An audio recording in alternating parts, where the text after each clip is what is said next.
তাহলে আমরা যেই জিনিসটা এখানে পড়তে চাচ্ছি যে ড্রিফট ভেলোসিটিটা আমরা এখানে জানতে চাচ্ছি। আমরা জানি কারেন্ট ডেনসিটি হলো যে প্রতি একক ক্ষেত্রফলের মধ্য দিয়ে যে পরিমাণ কারেন্ট প্রবাহিত হয় সেটা হলো আমার কারেন্ট ডেনসিটি। তাহলে এখন এই স্ট্রিমলাইন কথাটা এখানে আসছে কেন? স্ট্রিমলাইন হলো যে যদি একটা কন্ডাক্টরের মধ্য দিয়ে যে কারেন্ট প্রবাহিত হবে, কন্ডাক্টরটা যদি তোমার তার এরিয়া বা বিভিন্ন জায়গায় যদি তার ক্ষেত্রফল ভিন্ন ভিন্ন রকম হয়, তখন এখানে একটা স্ট্রিমলাইন মোশন কাজ করে, অর্থাৎ এখানে একটা ফ্রিকশনাল মোশন কাজ করে।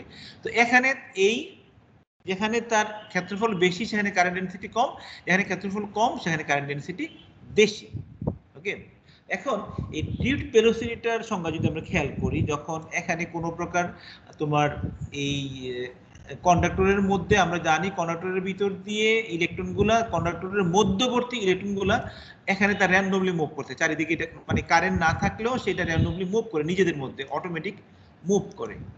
এখন এই র্যান্ডম মুভমেন্টটা হলো তার ভেলোসিটির মান হলো 10⁶ মিটার পার সেকেন্ড। এটা হলো তার র্যান্ডম ভেলোসিটি, অর্থাৎ যেটা তোমরা এখানে এই জায়গাতে দেখতে পাচ্ছ, একটা কন্ডাক্টরের ভিতরে random motion of the electron is 10⁶ metre per second. এখন যদি আমরা একটা ইলেকট্রিক ফিল্ড অ্যাপ্লাই করি, এক্সটার্নাল ইলেকট্রিক ফিল্ড অ্যাপ্লাই করি, এখানে দেখো, when conductor does have current through it, these electron actually still move randomly, but they tend to drift with a drift velocity in the direction opposite to that of the applied field. Okay, অর্থাৎ যেই electric ফিল্ডের জন্য ওই কন্ডাক্টরের ভিতর দিয়ে current প্রবাহিত হবে, সেই ইলেকট্রিক ফিল্ডের অপোজিট ডিরেকশনে তখন দেখা যায় এগুলো ড্রিফটিং হয়, অর্থাৎ এটা তাড়িত হয়।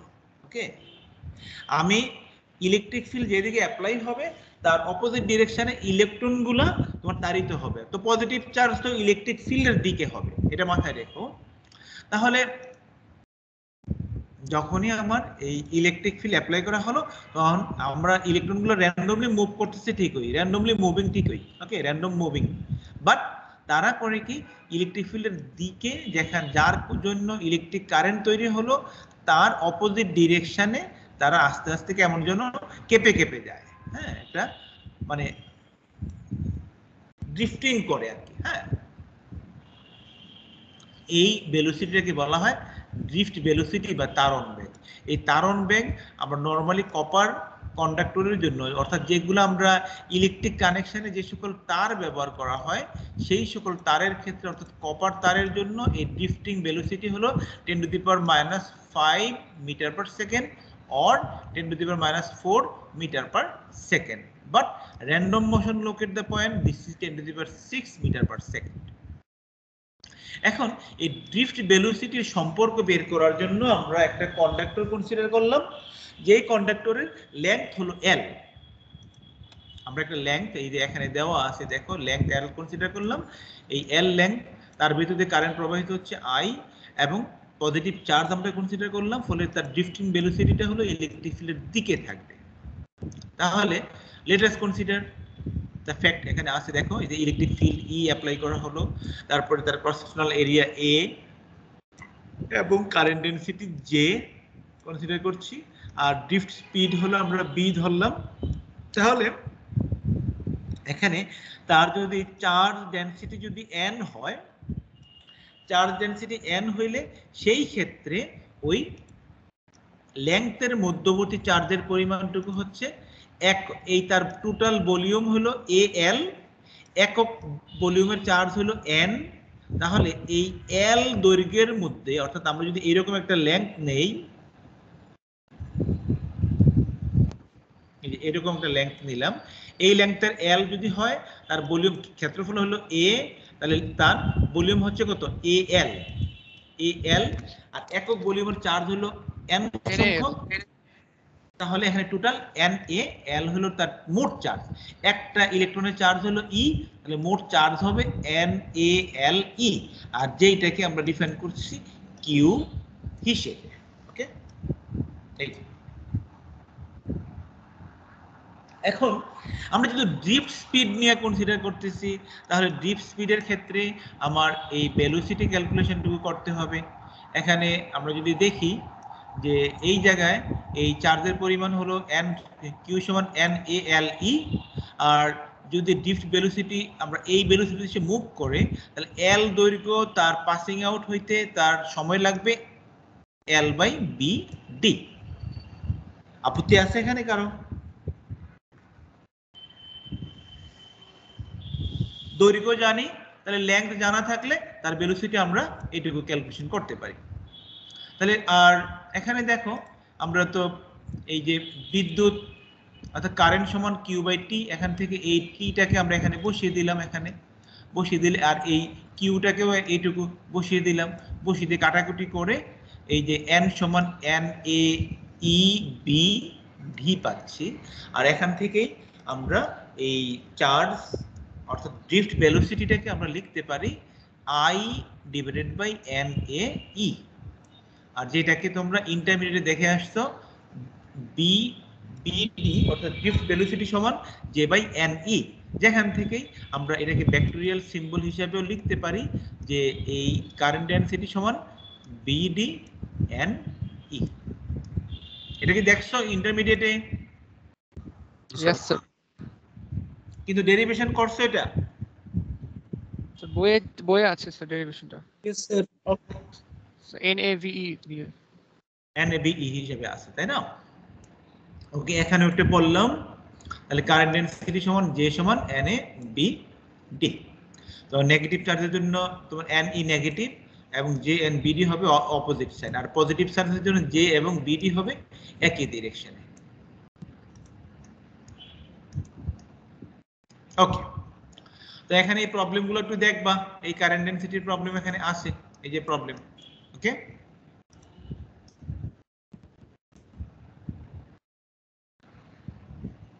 প্রবলেম নাম্বার 2 এটাও দেখবা, এই যে এই প্রবলেমটা যেটা আছে এখানে, এই যে প্রবলেম। আচ্ছা, রেজিস্টিভিটির যে কথাটা আসছে, যে রেজিস্ট্যান্স আমরা যদি দেখি এখানে এই রেজিস্ট্যান্সের যে বিষয়টা, রেজিস্টিভিটি তো তোমরা তো জানো রেজিস্টিভ কিভাবে ডিফাইন করে, রেজিস্ট্যান্স একক সবকিছু জানা আছে। মজার জিনিস এখানে তোমার দেখো বিভিন্ন মেটালের ক্ষেত্রে রেজিস্ট্যান্স রেজিস্টিভিটি কতটুকু পাওয়া যায়, হ্যাঁ, এবং টেম্পারেচার কোএফিসিয়েন্ট অফ রেজিস্ট্যান্স এখানে একটা আছে যেটা আমরা দেখতে পাচ্ছি। এই টেবিল থেকে আমাকে একজন বলো কোন জিনিসটা তোমার এই সিলিকনের ক্ষেত্রে দেখো রেজিস্টিভিটিটা positive, but temperature coefficient of resistance কি নেগেটিভ, তাই না? এই temperature coefficient of resistance negative কিন্তু রেজিস্টিভিটি পজিটিভ, মানেটা কি? তাপমাত্রা বাড়ালে রেজিস্ট্যান্স কমবে। সো ইনভার্সলি একটু প্রপোর্শনালিটি আছে। এটাকে আমরা জানি যে রেজিস্ট্যান্স মানে সেমিকন্ডাক্টরের ক্ষেত্রে তোমার টেম্পারেচার বাড়লে রেজিস্ট্যান্স কমে কেন?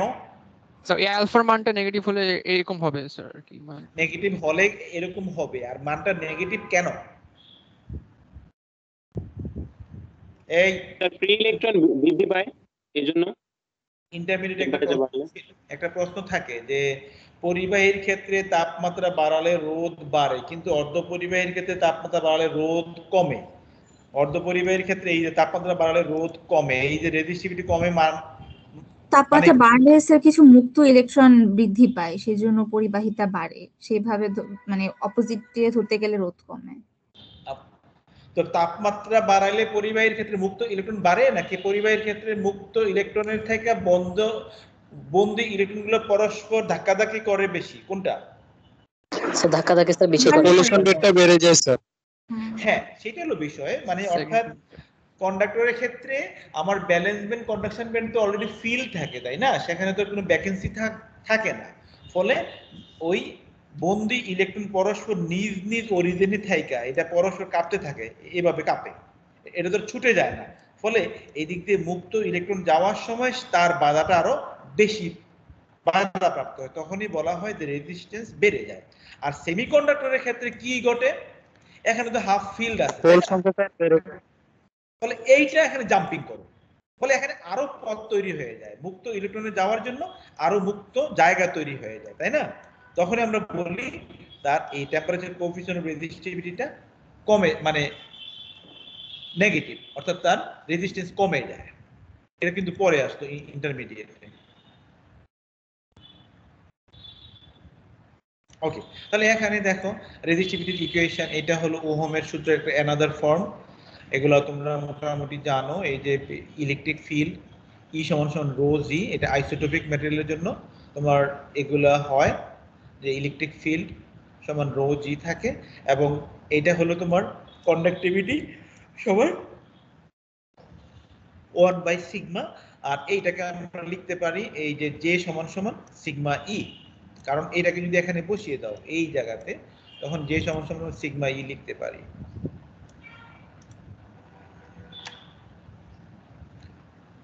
এই যে এখানে দেখো, খেয়াল করো, জে সমান sigma E.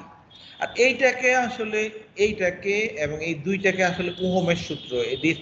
This is another form of Ohm's law. Okay, আচ্ছা আমি এটা একটু ক্লোজ দিয়ে দেই আগে, এটা বারবার ডিস্টার্ব করতেছে। আগের ক্লাস পড়াইছিলাম যে, সেই জন্য এটা এরকম আসতেছে।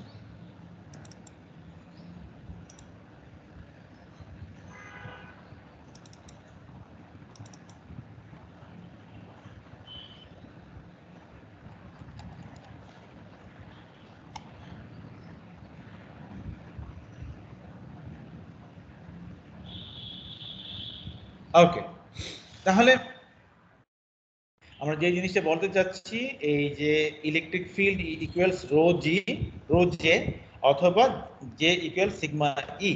এখান থেকে ওহমের সূত্রের বর্ণনা দাও দেখি একজন। রোল 35 আসো, রোল 35 আসো নাকি?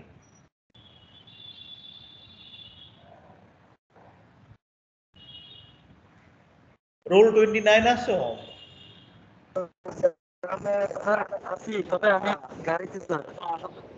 তুমি গাড়িতে বাবা। রোল 19 আসো নাকি? রোল 19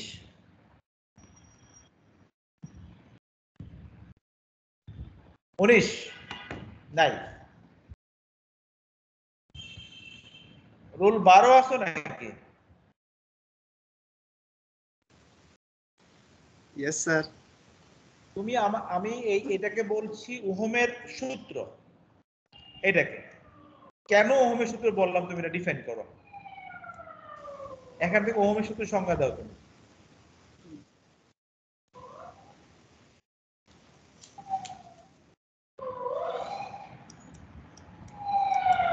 বলো। পারবো না। কে পারবে? আমি এটাকে ওহমের সূত্র বলতে চাই। এটাতে আমি ওহমের সূত্র। ওহমের সূত্র তো পারবো স্যার, কিন্তু এমনি। হ্যাঁ বলো, এখান থেকে বলো ওহমের সূত্রটা কি হওয়া উচিত। এটা হলো ওহমের সূত্র। বিভব কে পারবে?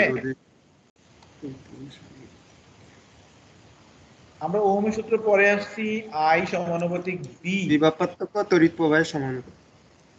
এইটা যখন টি সমান সমান কনস্ট্যান্ট, তাই না? জি। এইটা পরে আসছে। এখন এইটা থেকেই তো আমি এইটাকে লিখলাম। এটা তো এইভাবেই আসছে, তাই না?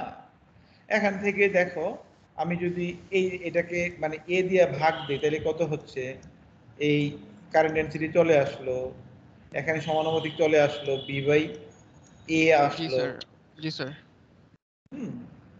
বি বাই এটাকে আবার ওই যে ইলেকট্রিক ফিল্ডের ইকুয়েশন, আমরা জানি বি সমান ই ডি, জানি না? Yes sir, yes sir.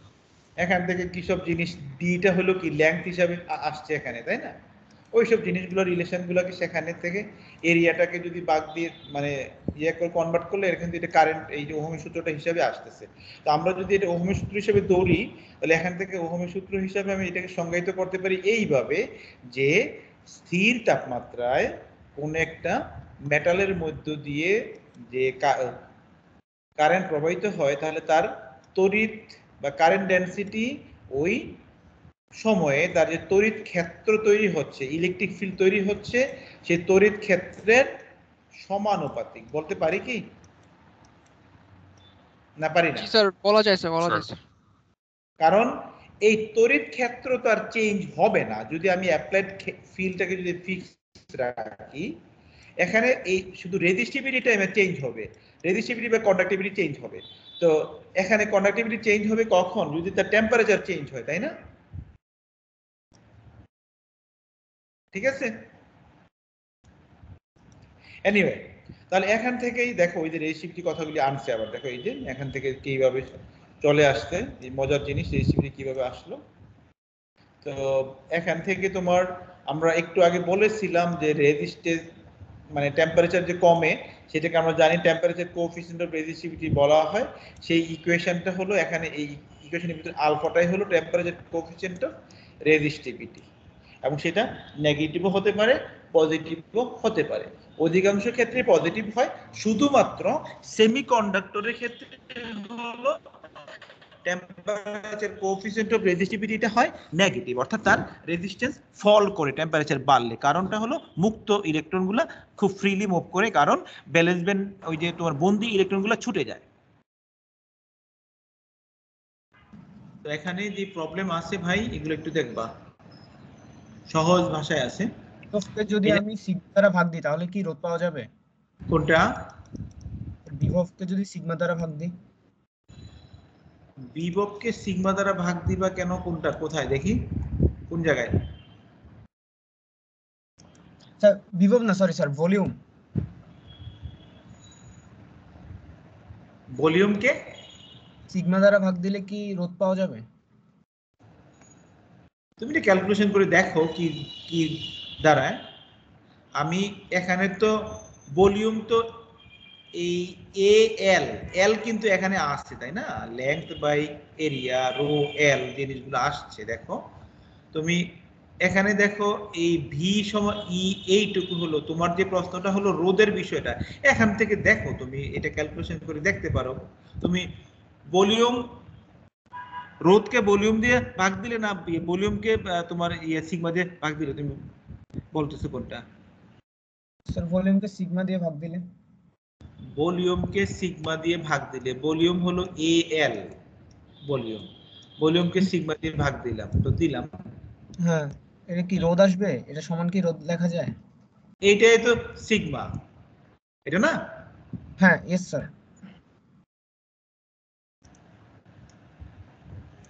এখানে তো এই রোধের এই রেজিস্টিভিটির পরিবর্তে না সিগমা 1 বাই সিগমা আসছে, তাই না? তুমি এইটাকে তো এখানে তুমি ভাগ দিবা কিভাবে? Sir a square by r আসে sir. So r equals to rho l by a ওখান থেকে। হ্যাঁ, এটা থেকে তুমি চিন্তা করো কি করতে চাচ্ছ তুমি। এই a যে স্কয়ার r। আমি যদি এইটাকে r সমান সমান আমি এই যদি sigma in terms of sigma লিখতে যাই, তাহলে তো এটা হচ্ছে l by rho a। Yes sir. Sorry, sigma sir rho l by a। এটা হলো sigma a, sigma a, r সমান sigma a, l by sigma a, এটা লিখতে পারি ম্যাক্সিমাম। r স্কয়ার আসে a স্কয়ার r আসে। এন্ড তুমি সেটাকে ভলিউম দিয়ে ভাগ দিলে, ভলিউম আনতে গেলে তো আমার এখানে আবার l দিতে হবে, তাই না? l দিতে হবে, হবে না? দিতে হবে না? এটাকে লিখতে হবে l, l স্কয়ার লিখতে হবে। তারপরে তুমি যদি মানে ভলিউম দিয়ে ভাগ দিলে কি লাভ হবে? ভলিউম তো এখানে আছে, এটাকে আবার এখানে ভাগ দিলে তো ওইটাকে স্কয়ার করতে হবে, ভলিউম স্কয়ার করতে হবে। অত জটিলতা যাওয়ার কি দরকার ভাই? ভলিউম দিয়ে ভাগ দিতে চাচ্ছ কেন তুমি? এটা কেন করতে যাচ্ছি স্যার? আমি সেটাও তো জানি না, তুমি কেন বললা এটা? মানে কোনটা পড়তে চাচ্ছি তোমার প্রশ্নটা বুঝিনি আমি। একটা কোশ্চেন ইয়ে ছিল না, সূত্র ছিল না, ওইটা একটু দেখতে চাইছিলাম আর কি। কোন সূত্রটা? আচ্ছা ওই স্যার ওই j = e ইনটু, আচ্ছা স্যার পরে দেখে নিব। এই যে এটা এটা এটা হুম। হ্যাঁ হ্যাঁ, যে সমান সিগমা ই। এখান থেকে তুমি এইটাকে বিভিন্ন ভাবে তুমি কনভার্ট করো, হ্যাঁ, রেজিস্টিভিটি হিসেবে কনভার্ট করো। চাইছিলাম এর জন্য। তুমি এই আইটাকে যেটাকে তুমি i বাই a লেখো, তুমি দেখো না কনভার্ট করে কি হয়, তাই না? আইটাকে তুমি b বাই r লেখো, দেখো কি কি দাঁড়ায়। এখানে তুমি বিভিন্ন কনভার্সন করতে থাকো। i এর পরিবর্তে b বাই r লেখো, তারপর j এর পরিবর্তে i বাই a লেখো, লেখে তুমি দেখো এখানে কি দাঁড়ায়। ওকে,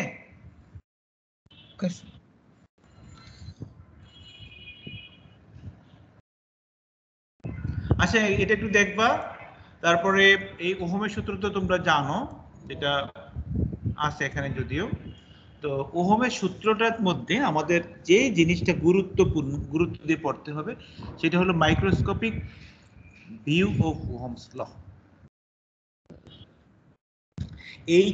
এই টপিকটুকু খুব ভালো করে পড়তে হবে, ঠিক আছে? স্যার একটা কোশ্চেন ছিল স্যার। কি বলেন? স্যার ওই যে আমরা ইন্টারমিডিয়েটে পড়েছিলাম যে sir r equals to r0 into 1 plus alpha theta, ওটা স্যার রেজিস্ট্যান্সের রেসপেক্টে, বাট এখানে দেখা যাচ্ছে যে স্যার রেজিস্টিভিটির কোএফিশিয়েন্ট দুটো কি স্যার সেম হ্যাঁ বলো। ভাবে ক্যালকুলেট করব? হ্যাঁ,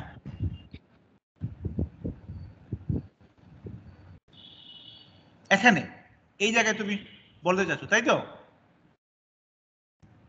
তুমি ইন্টারমিডিয়েটে পড়ছো আর টি ইকুয়ালস হলো R naught 1 plus alpha theta 1 plus কি পড়ছো বলো? Alpha theta sir. Alpha beta না theta? 1 plus alpha theta. Alpha theta. Alpha থিটাটাকে তুমি টেম্পারেচার বলতে পারো, তাই তো? চেঞ্জ ইন টেম্পারেচার পার্থক্য যেটা কেলভিন স্কেলে, মানে এইটাই তো টেম্পারেচার পার্থক্য। তুমি এটা কেলভিন স্কেল বলো, এখানে দেখো তারা যেটা লিখছে, তুমি যেটা বলতে চাচ্ছ এইটার মধ্যে কিন্তু পার্থক্য কিন্তু নাই। এখানে তো এইটা তুমি যদি লিখো, এখানে টেম্পারেচার পার্থক্য তুমি লিখবা T minus T naught. Yes sir. এইটা দেখো তুমি, এখানে কিন্তু এইটাই কিন্তু এই একই কথা। এখানে লিখছে ইন টার্মস অফ রেজিস্টিভিটি, আর তুমি পরে আসো in terms of resistance. Yes sir. ঠিক কি না? Yes sir. আমাদের ওই টি মাইনাস টি নট লিখতে হইতো না, কারণ ওই আর নটটা 0 ডিগ্রির রেসপেক্টে, তো তাই আমরা ওখানে বরাবর Yes, that is the thing. 0 ডিগ্রিতে ইয়েস স্যার। হ্যাঁ হ্যাঁ, 0 ডিগ্রিতে তোমরা ইউজ করতে আসো, তাই না? এখানে আমি তো ওইটা দুইটা টেম্পারেচার পার্থক্যের জন্য কি গণনা করবে সেই জিনিসটা লেখা আছে, ওকে? তারপরে এখান থেকে তুমি তো এটা লিখে ফেলতে পারতেছো আর টি, তুমি এইটা পরে আসছো যে আর টি মাইনাস আর নট ইকুয়ালস এই আর নট, হ্যাঁ? বা তুমি মনে হয় এটা পড়ছো যে আলফা সমান সমান কতটুকু পরে আসছো যে sir difference of yes sir, এটা divide by r0 into alpha ডেল্টাটা। এটা তুমি পড়ছো আলফা সমান সমান এইটুকু পরে আসছো, তাই তো? এখন এইটার ভিতরে তুমি টি মাইনাস টি নট দাও না, মানা করতে কেউ করে নাই তোমাকে। Yes sir. Thank you sir. Resistivity আর রেজিস্ট্যান্স তো একই কথা, হ্যাঁ?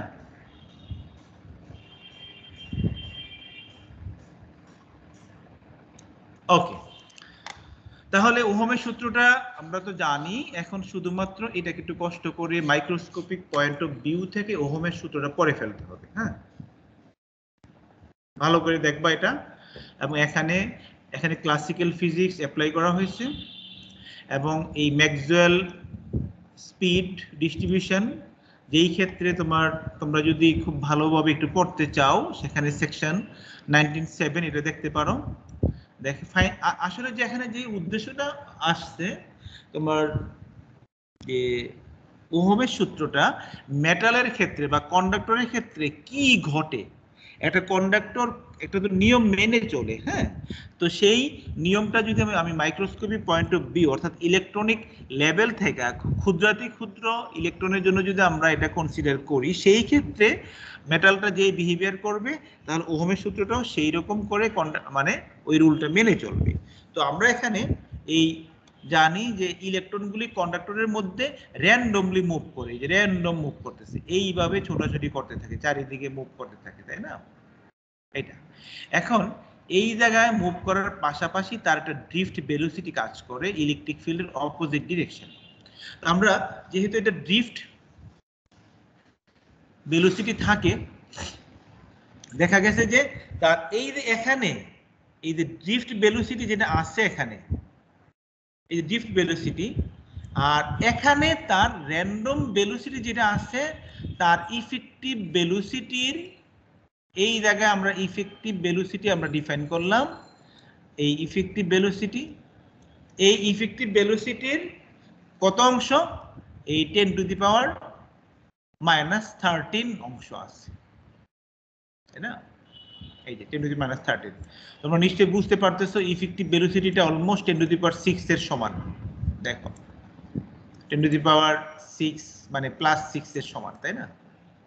এরকম থাকে। তার ক্ষুদ্র একটা অংশ 10 to the power minus 13 effective velocity. তো এই ড্রিফট ভেলোসিটিটা যদি আমরা এখানে ক্যালকুলেশন করি এবং ইলেকট্রিক ফিল্ডের জন্য যদি আমরা ক্যালকুলেশন করি, তো করতে গেলে তার ত্বরণ কতটুকু থাকে সেটা আমরা ক্যালকুলেশন করছি। যেহেতু ইলেকট্রনের ভর আছে এখানে m, যেহেতু এখানে তোমার এটা র্যান্ডম মুভমেন্টে আছে, একটা ইলেকট্রিক ফিল্ড অ্যাপ্লাই করা হয়েছে, স্বাভাবিকভাবে একটা বল কাজ করবে F সমান QE। তাহলে তার ত্বরণটুকু আসছে F/m according to Newton second law. সেখান থেকে আমরা এই ইলেকট্রিক ফিল্ডের মান থেকেই আমরা তার ড্রিফট ভেলোসিটিটা ক্যালকুলেশন করি। আমরা জানি B সমান AT, average velocity. Average velocity দেখো কথা লেখা আছে, in the average time delta t collisions the average electron will acquire a drift speed of BD সমান AT, a tau। অর্থাৎ তোমরা এভারেজ ভেলোসিটির ক্ষেত্রে আমরা B সমান AT অর্থাৎ নিউটনের ওই যে ব্যাকের সূত্র থেকে জেনে আসছো, তো এখানেও কিন্তু B সমান AT আমরা অ্যাপ্লাই করলাম। তো এই জায়গা থেকে যেহেতু ড্রিফট ভেলোসিটিটা will find that average drift speed is also a tau। এইটা যদি আমরা এখানে অ্যাপ্লাই করি, তো সেইটা থেকে অ্যাপ্লাই করলে এই জায়গায় তোমার এই ভেলোসিটির ত্বরণের ক্ষেত্রে এই F/m অর্থাৎ AE/m আমরা ইউজ করলাম। এখান থেকে ড্রিফট ভেলোসিটি সমান আমরা পাচ্ছি AE tau divided by m। আবার ড্রিফট ভেলোসিটি আমরা আগে দেখে আসছিলাম J/NE। এখান থেকে আমরা যদি দেখি ইলেকট্রিক ফিল্ড সমান আমরা জানি পেতে পারি m/e²n tau। এখান থেকে আমরা ইলেকট্রিক ফিল্ডের ইকুয়েশন আগে দেখে আসছিলাম E সমান রো জে। এইটা আমরা আগের ওই যে টপিকসে দেখে আসছিলাম। তাহলে এটা যদি হয় E সমান রো জে হয়, তার সাথে যদি এইটাকে কম্পেয়ার করি, তাহলে আমরা এখানে রো এর পরিবর্তে পেয়ে যাই m divided by e²n tau। এইটাই হলো একটা কন্ডাক্টরের কন্ডাক্টিভিটির ইকুয়েশন। এটা কি দেখছো তোমরা ইন্টারমিডিয়েটে কন্ডাক্টিভিটির equation? No sir. No sir. No sir. না স্যার। আচ্ছা দেখো নাই, তাহলে কন্ডাক্টিভিটির ইকুয়েশন হলো আমার যে কোন একটা যে কন্ডাক্টর যেটার যে তোমার মিন এভারেজ কলিশন টাইম যেটা আছে এখানে তোমরা দেখতে পাচ্ছ টাউ, তার সাথে ইলেকট্রনের এই কন্ডাক্টিভিটির রেজিস্টিভিটির ইকুয়েশন আমরা এখানে এইভাবে লিখতে পারি। এখানে এটা কিন্তু রেজিস্টিভিটির ইকুয়েশনটা আসছে, আমরা কন্ডাক্টিভিটি না, কন্ডাক্টিভিটি হলে সিগমা আসতো, তাই না? তাহলে এখানে আমরা রেজিস্টিভিটির ইকুয়েশন পাইলাম একটা কন্ডাক্টরের যে m divided by n square tau. এই জায়গায় তোমরা এইটা মূলত ক্লাসিক্যাল নিউটনিয়ান মেকানিক্স ইউজ করা হয়েছে। তারপরে তোমার ম্যাক্সওয়েল ডিস্ট্রিবিউশন ইউজ করছে। কেন ওই কথাটা বলছে এখানে যে ম্যাক্সওয়েল ডিস্ট্রিবিউশনের ক্ষেত্রেই এই যে ভেলোসিটির কম মানে অ্যাজাম্পশন যেটুকু ধরা হয়েছে সেটা ম্যাক্সওয়েল ডিস্ট্রিবিউশন ইউজ করে করা হয়েছে আর কি। হ্যাঁ, তো এখানে দেখো ইফেক্টিভ ভেলোসিটি দেওয়া আছে, যে এইটা আমরা ওইটুকু ক্যালকুলেশনের দিকে যাচ্ছি না, যে কোয়ান্টাম মেকানিক্স অনুসারে ক্লাসিক্যাল ফিজিক্সের এই যে ক্লোজার যে টেম্পারেচার যদি ইন্ডিপেন্ডেন্ট ধরা হয় সেই ক্ষেত্রে তার একটা ড্রিফট ভেলোসিটি পায় কপারের জন্য 1.6 × 10⁶ মিটার পার সেকেন্ড স্কয়ার। এইটার সাপেক্ষে আমরা এই ড্রিফট ভেলোসিটি সমান এইটুকু থাকে। তো পরবর্তী ধাপে আমরা নিউটনিয়ান মেকানিক্স ইউজ করলাম, করে আমরা ড্রিফট ভেলোসিটি বের করলাম, সেখান থেকে আমরা এই রেজিস্টিভিটির ইকুয়েশনটুকু পাইলাম। তো এই রেজিস্টিভিটি যদি একটা কন্ডাক্টর যদি তোমার এই ইকুয়েশনকে ফলো করতে হয় তাহলে তার রেজিস্টিভিটি থাকবে। তো সেই রেজিস্টিভিটি জিনিসটা তোমার অবশ্যই মেটালের জন্য কনস্ট্যান্ট থাকবে। Ohm's law, look at the point. Equation 26-22 may be taken as the statement of metals obeys the Ohm's law. if we can show that for metal their resistivity rho is constant independent of the strength of the applied electric field. অর্থাৎ এই জায়গায়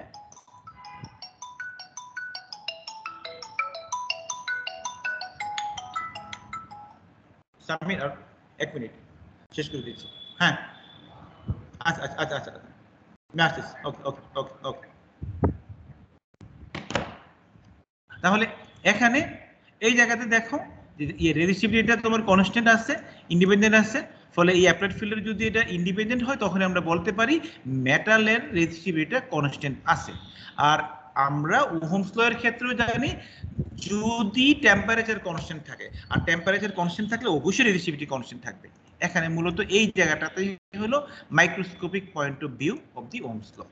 তোমরা এই স্টেটমেন্টটা ভালো করে পড়বা, এবং এটা তখনই কনস্ট্যান্ট থাকে যদি এই tau can be considered to be constant because the drift speed caused by the field so much smaller. Okay, drift speed টা কার জন্য হচ্ছে?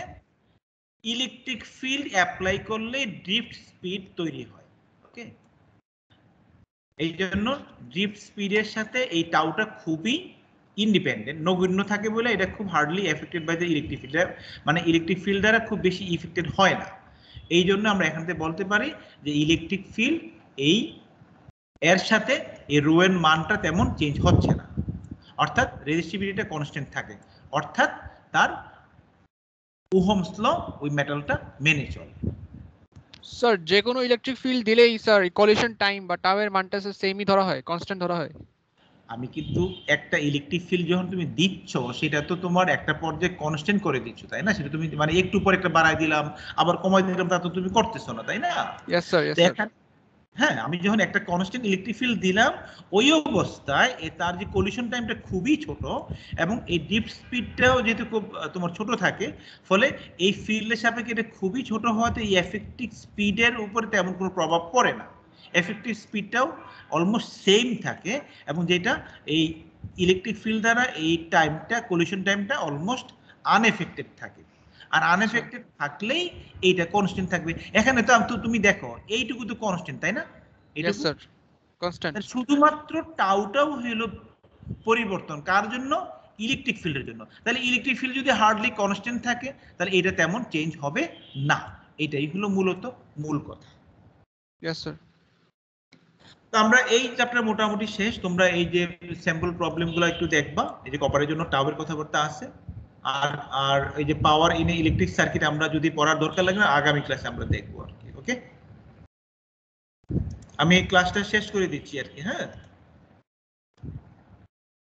স্যার ম্যাটেরিয়ালগুলো একটু আপলোড দিয়ে দিন স্যার। হ্যাঁ, কোনটা?